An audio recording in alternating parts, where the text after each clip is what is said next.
고린도전서 15장. 성도 여러분, 내가 여러분에게 전파한 복음에 대해 여러분에게 알려드리려고 합니다.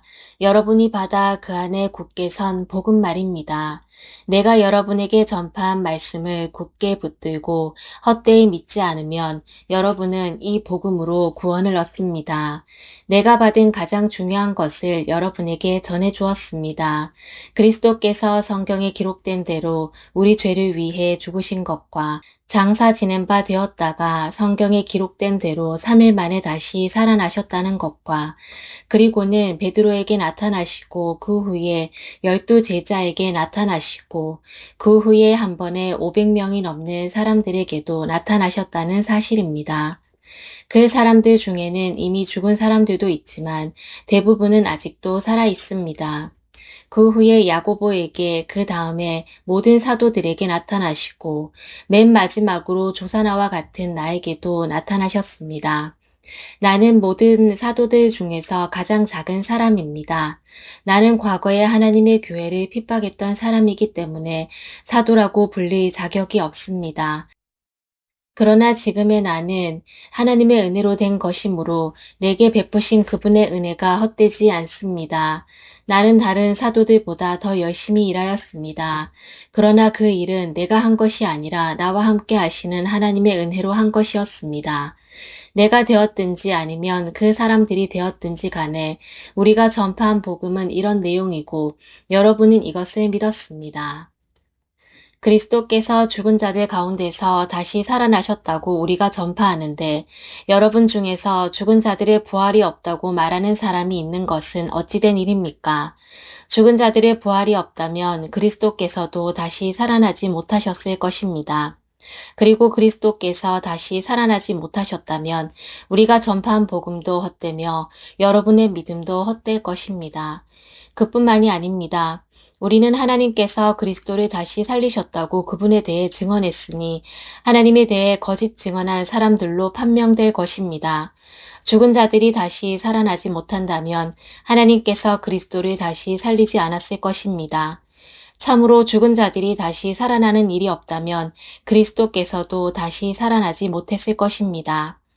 그리고 그리스도께서 살아나지 않으셨다면 믿음은 공허한 것이 될 뿐더러 여러분은 여전히 죄 가운데 있을 것입니다. 그렇게 되면 그리스도를 믿다가 죽은 사람들도 멸망했을 것입니다. 우리가 그리스도 안에서 소망하는 것이 이 세상 삶에 그친다면 우리는 이 세상 어느 누구보다도 불쌍한 사람들일 것입니다. 그러나 이제 그리스도께서는 죽은 자들 가운데서 다시 살아나 잠자는 자들의 첫 열매가 되셨습니다. 죽음이 한 사람을 통해 온 것처럼 죽은 자들의 부활도 한 사람을 통해 옵니다. 아담 안에서 모든 사람이 죽은 것 같이 그리스도 안에서 모든 사람이 생명을 얻게 될 것입니다. 하지만 각각 차례가 있습니다. 첫 열매이신 그리스도께서 먼저요. 그 다음에는 그리스도께서 재림하실 때 그리스도께 속한 사람들입니다. 그리고 나서 그리스도께서 모든 권력과 모든 권세와 능력을 멸하고 나라를 하나님 아버지께 돌려드릴 마지막 때가 올 것입니다. 그리스도께서는 모든 원수를 자기의 발 아래 두실 때까지 당연히 왕노릇해야 합니다. 그리스도께 멸망받을 마지막 원수는 죽음입니다. 성경에 하나님께서 모든 것을 그분의 발 아래 복종시키셨다라고 기록되어 있습니다. 여기서 모든 것을 그분의 발 아래 복종시킨다고 할 때는 모든 것을 그리스도 아래 두신 하나님 자신은 그 안에 포함되지 않는다는 것이 분명합니다. 하나님께서 모든 것을 하나님의 아들 아래 복종시키실 때에는 아들 자신도 모든 것을 자기 아래 두신 아버지께 복종할 것입니다. 그리하여 하나님께서 우주의 주님으로서 만물을 지배하실 것입니다. 죽은 자들이 다시 살아나는 일이 없다면 죽은 자들을 위해 대리로 세례를 받는 사람들은 왜 세례를 받는 것입니까? 죽은 사람들이 도무지 살아나지 않는다면 그 사람들이 죽은 자들을 위해 세례를 받는 이유는 무엇입니까? 우리의 경우는 어떻습니까? 우리는 무슨 이유로 매 순간 위험에 처한단 말입니까? 성도 여러분, 우리 주 예수 그리스도 안에서 내가 여러분에 대해 가지고 있는 자랑을 두고 확신 있게 말합니다만 나는 날마다 죽습니다. 내가 에베소에서 사나운 짐승들과 싸운 것이 단순히 인간적인 이유에서였다면 내가 얻은 것이 무엇이겠습니까? 죽은 자들이 다시 살아나는 일이 없다면 먹고 마시자, 내일이면 죽을 목숨이라고 하지 않겠습니까? 속지 마십시오. 나쁜 친구를 사귀면 좋은 습관도 나쁘게 됩니다. 정신을 똑바로 차리고 죄짓지 마십시오. 여러분 중에 하나님에 대해 무지한 사람들이 덜어 있어서 여러분이 부끄러운 줄을 알라고 이 말을 하는 것입니다. 그러나 죽은 자들이 어떻게 다시 살아나며 또 그들은 어떤 몸으로 나오게 되느냐라고 묻는 사람이 있을 것입니다. 참으로 어리석습니다. 여러분이 뿌리는 씨는 죽지 않으면 살아나지 못합니다. 여러분이 뿌리는 것은 다 자란 몸이 아니라 밀이든 그 밖에 다른 곡식이든 단지 그 씨일 뿐입니다. 그러나 하나님께서는 그분의 계획대로 뿌린 것에 몸을 주시며 씨앗 하나하나에 각각 알맞는 몸을 주십니다. 모든 육체가 똑같지는 않습니다. 사람의 육체가 있고 동물의 육체가 있으며 새의 육체가 있고 물고기의 육체가 있습니다.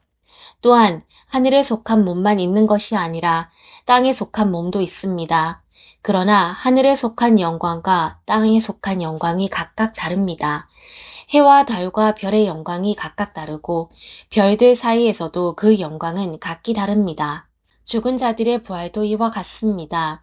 썩을 몸을 심지만 썩지 않을 몸으로 다시 살아납니다. 비천한 몸을 심지만 영광스러운 몸으로 다시 살아납니다. 또한 약한 몸을 심지만 능력 있는 몸으로 다시 살아납니다. 자연적인 몸을 심지만 영적인 몸으로 다시 살아납니다.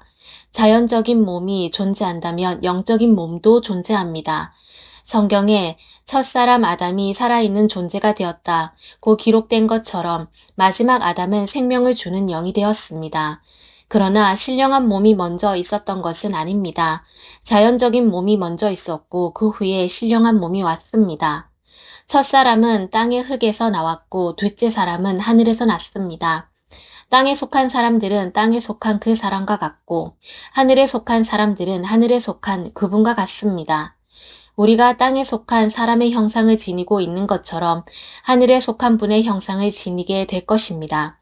성도 여러분, 내가 분명히 선언하거니와 육체와 피는 하나님의 나라를 상속받을 수 없으며 썩는 것은 썩지 아니하는 것을 상속받을 수 없습니다. 내가 여러분에게 비밀을 알려드리겠습니다. 우리는 다 잠잘 것이 아니라 변화될 것입니다. 마지막 나팔 소리가 울릴 때 눈 깜짝할 사이에 죽은 자들이 썩지 않을 몸으로 다시 살아나며 우리는 변화될 것입니다. 썩을 몸은 반드시 썩지 않을 몸을 입어야 하며 죽을 몸은 죽지 않을 몸을 입어야 합니다. 썩을 몸이 썩지 않을 몸을 입고 죽을 몸이 죽지 않을 몸을 입게 되면 승리가 죽음을 삼켜버렸다고 기록된 말씀이 사실로 드러나게 될 것입니다. 죽음아, 너의 승리가 어디 있느냐? 죽음아, 너의 찌르는 것이 어디 있느냐? 죽음이 찌르는 것은 죄이며 죄의 힘은 율법입니다.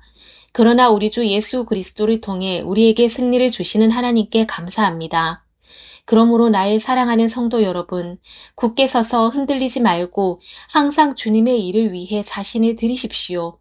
주님을 위해 일한 여러분의 수고는 결코 헛되지 않는 것임을 기억하시기 바랍니다. 아멘.